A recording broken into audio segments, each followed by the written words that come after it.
नमस्कार। आज हम सुनेंगे सोम प्रदोष व्रत से जुड़ी एक कहानी। एक ऐसी कहानी जो विश्वास की ताकत को दिखाती है। ये कहानी है गौरी की। और सच कहूं, गौरी की कहानी से ज्यादा प्रेरणा देने वाली मिसाल शायद ही कोई हो। ये एक ऐसी कथा है जो हमें सिखाती है कि निस्वार्थ सेवा का असली मतलब क्या होता है। तो चलिए गौरी की इस कहानी में उतरते हैं। एक बड़ी सच्ची बात कही गई है कि जब बहुत मेहनत के बाद भी रास्ते बंद से लगने लगें, जब लगे कि अब कुछ नहीं हो सकता, तो सच्चे दिल से की गई एक प्रार्थना हर अंधेरे को रोशनी में बदल सकती है। और बस गौरी की कहानी की शुरुआत भी कुछ यहीं से होती है। तो इस कहानी की जो हीरो हैं वो हैं गौरी, एक बहुत ही गरीब महिला जिसके पास सच कहें तो दुनिया की धन दौलत के नाम पर कुछ भी नहीं था। पर हाँ, उसका दिल सोने का था, बिल्कुल साफ। और उसकी जिंदगी बस निस्वार्थ सेवा और भगवान शिव पर अटूट भरोसे की एक मिसाल थी। तो गौरी थी एक गौ सेविका, मतलब वो अपना पूरा जीवन गायों की सेवा में लगा चुकी थीं। और उनके लिए ना, ये कोई काम धंधा नहीं था, ये तो भगवान की पूजा करने जैसा था। बस यही उनकी पहचान थी और यही उनकी सच्ची भक्ति। उनका जो रोज का जीवन था ना, वो बहुत सीधा सादा था, पर उसमें गहराई बहुत थी। सुबह उठते ही सबसे पहले भगवान शिव को याद करना, फिर पूरा दिन गांव की गायों की देखभाल। यहां तक कि कई बार तो वो अपने हिस्से का खाना भी उन गायों को खिला देती थीं और खुद भूखे पेट ही शाम को फिर से प्रार्थना में लग जाती थीं। अब गांव वाले थे वो उसका मजाक उड़ाते थे, कहते थे, अरे तू पागल है क्या, खुद भूखी रहती है और इन जानवरों के पीछे पड़ी है। पर गौरी वो बस मुस्कुरा देती और कहती, इनकी सेवा ही तो मेरी पूजा है। बस यही उनका विश्वास था, चट्टान जैसा अटूट। पर कहते हैं ना कि जब भक्ति सच्ची हो तो परीक्षा भी उतनी ही कठिन होती है।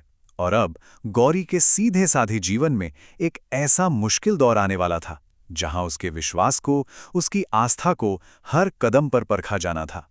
और देखिए मुश्किलें कैसे एक के बाद एक आईं। पहले तो गांव में भयानक सूखा पड़ गया, जानवरों के लिए चारा मिलना मुश्किल हो गया। फिर भूख और दिन रात की मेहनत से गौरी का शरीर भी जवाब देने लगा था। हद तो तब हो गई जब एक रात मूसलाधार तूफानी बारिश में वो एक बीमार गाय के पास बैठी रही, उसे छोड़कर कहीं नहीं गई। और इन सब के ऊपर गांव वालों के ताने, वो तो बढ़ते ही जा रहे थे। लेकिन आप सोचिए, इन सब मुश्किलों से गौरी टूटी नहीं, बल्कि उनका विश्वास और भी ज्यादा मजबूत हो गया। उन्होंने फैसला किया कि अब वो बाकायदा नियम से सोम प्रदोष का व्रत भी करेंगे। ये सिर्फ एक उपवास नहीं था, ये तो मुश्किलों के सामने अपनी भक्ति को और गहरा करने का एक प्रण था। और बस यहीं से कहानी अपने सबसे अहम मोड़ पे आती है। अब होनी थी गौरी के विश्वास की सबसे बड़ी और शायद सबसे आखिरी परीक्षा। एक ऐसी परीक्षा जिसमें कहते हैं कि भगवान खुद उनकी भक्ति को आजमाने आने वाले थे। तो हुआ ये कि जिस दिन गौरी का व्रत था, उसी शाम उनके दरवाजे पर एक बुजुर्ग पति पत्नी आए। बहुत थके हुए, बहुत भूखे लग रहे थे। उन्होंने गौरी से खाने को कुछ मांगा और किस्मत का खेल देखिए, उस दिन गौरी के घर में खुद उसके खाने के लिए भी अन्न का एक दाना तक नहीं था। तो अब सवाल ये था कि ऐसी हालत में गौरी क्या करती? क्या वो अपने अगले दिन के लिए बचाकर रखी हुई वो आखिरी सूखी रोटी भी उन अनजान मेहमानों को दे देगी, या फिर अपनी भूख के बारे में सोचेगी? तो उनके सामने दो रास्ते थे। एक तरफ खुद की भूख और दूसरी तरफ अतिथि का धर्म, मेहमान की सेवा। और गौरी ने एक पल के लिए भी नहीं सोचा। उन्होंने अपना धर्म चुना। अपने हिस्से की वो आखिरी रोटी भी उन बुजुर्गों को दे दी, ये जानते हुए कि अब उनके पास सच में कुछ नहीं बचा। जब उन बुजुर्गों ने हैरान होकर पूछा कि बेटी, तुमने अपने लिए कुछ क्यों नहीं रखा, तो गौरी ने बड़े ही प्यार से जवाब दिया, जब भगवान खुद आपके रूप में मेरे दरवाजे पर आए हैं तो मैं भला मना कैसे कर सकती थी। जरा सोचिए, इस एक लाइन से पता चलता है कि वो हर इंसान में, हर जीव में भगवान को देखती थी। यही तो था उनकी भक्ति का असली सार।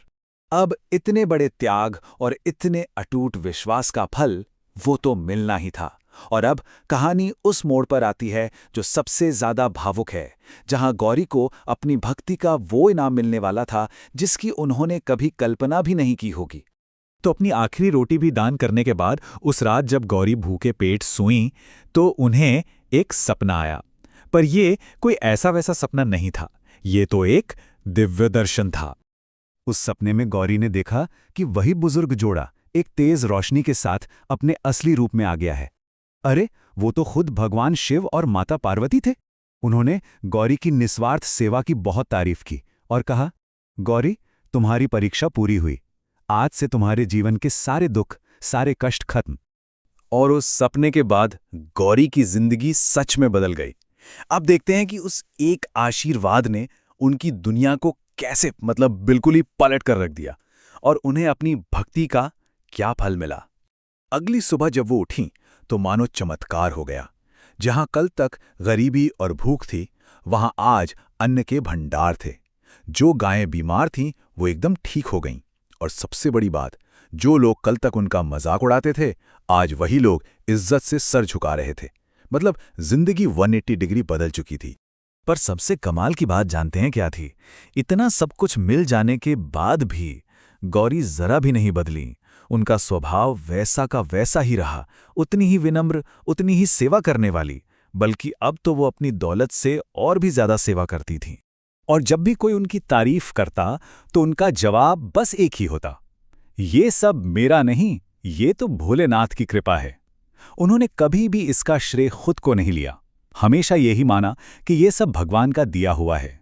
और सच पूछिए तो ये ही विनम्रता उनकी सबसे बड़ी ताकत थी। तो गौरी की इस पूरी कहानी से हमें क्या सीख मिलती है? पहली बात कि सच्ची भक्ति दिखावे या कर्मकांड में नहीं, बल्कि निस्वार्थ सेवा में होती है। दूसरी कि आपके विश्वास की असली परीक्षा अच्छे वक्त में नहीं, बल्कि मुश्किलों में होती है। और शायद सबसे जरूरी बात कि जब हम हर जीव में भगवान का अंश देखने लगते हैं ना, बस उसी पल हम भगवान के सबसे करीब पहुंच जाते हैं। और आखिर में ये कहानी हमारे लिए एक बहुत गहरा सवाल छोड़ जाती है कि सच्ची भक्ति का असली मतलब क्या है। क्या ये सिर्फ मंदिरों में पूजा पाठ करना है, या फिर ये करुणा और सेवा का वो भाव है जो गौरी ने अपनी पूरी जिंदगी जी कर दिखाया? इस पर जरूर सोचिएगा।